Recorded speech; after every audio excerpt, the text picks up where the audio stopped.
Jadi saya tuh waktu kecil itu disuruh orang tua buat ngaji. Kalau nggak ngaji kita dipukul. Jadi emang disuruh ngaji. Saya terus belajar itu. Jadi saya waktu kecil saya belajar Iqra. Terus saya juga belajar tilawati hingga pada akhirnya saya kesini. Artinya apa? Artinya jangan ketika kita sudah bisa membaca Al-Quran, jangan pernah kita untuk putus kembali untuk belajar Al-Quran. Jadi walaupun kita sudah bisa, tapi ilmu itu harus dimurojaah. Ilmu itu harus diulang-ulang.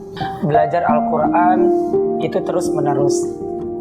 Entah kita dari kecil telah belajar Al-Quran, harus ketika tumbuh dewasa harus tetap belajar Al-Quran sampai kapanpun itu. Karena mempelajari Al-Quran tidak dibatasi oleh usia. Cukup belajar anak kita, cukup belajar sampai khatam Al-Quran sudah cukup, nggak perlu lagi belajar. Nah ini paradigma yang keliru ya di pandangan kita. Jadi harusnya belajar Al-Quran sampai kapan? Sampai akhir hayat, sampai akhir hayat, sampai kita meninggal. Karena nanti yang memberikan syafaat di kubur nanti Al-Quran yang sering kita baca. Semakin kita sering membaca, sering mengamalkan, insya Allah Al-Quran itu semakin mudah, semakin banyak menolong kita nanti di kubur.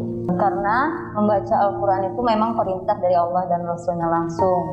Di samping itu Al-Quran juga merupakan pedoman hidup umat Islam yang harus dibaca, dipahami, ditadaburi, dan diamalkan. Pertama-tama saya merasa bahwa rasa minder pertama itu malu, juga grogi. Karena di usia saya yang sekarang ini menginjak 50 tahun ini belajar Al-Quran masih di tingkat rendah. Jadi perasaan malu itu ada. Tapi Alhamdulillah seiring berjalannya waktu belajar di SIMAK sampai sekarang Alhamdulillah perasaan-perasaan yang seperti minder, malu itu sudah hilang dengan sendirinya. Berkat juga motivasi-motivasi daripada ustadz-ustadz kita dari SIMAK. Masya Allah, luar biasa sekali. Setelah saya 5 angkatan saya belajar di SIMAK, pelan-pelan saya sudah bisa. Oh ya, ternyata menghafal huruf yang seharusnya itu seperti ini, panjang pendeknya. Walaupun sampai sekarang mungkin masih suka ya, ada beberapa yang masih harus diperhatikan gitu. Tapi jauh banget deh, insya Allah. Udah jauh banget dari yang sebelumnya. Bagi saya semuanya indah. Ketika saya mengajar itu banyak sekali orang-orang yang berbeda karakteristiknya.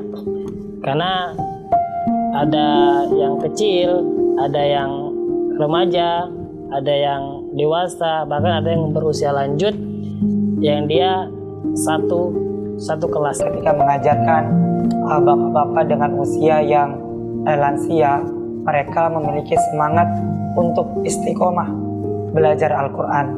Hal ini tentunya memicu saya sebagai pengajar untuk tidak pernah berhenti belajar dan mengajarkan Al-Quran. Ada seorang anak juga yang dia tunarungu, pendengarannya terganggu, kemudian akhirnya berpengaruh kepada bicaranya.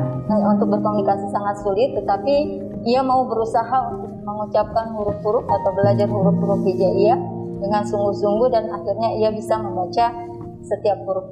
Saya merasa sendiri dengan belajar di SIMAK ini jauh, kemungkinan 90% naik daripada dulu.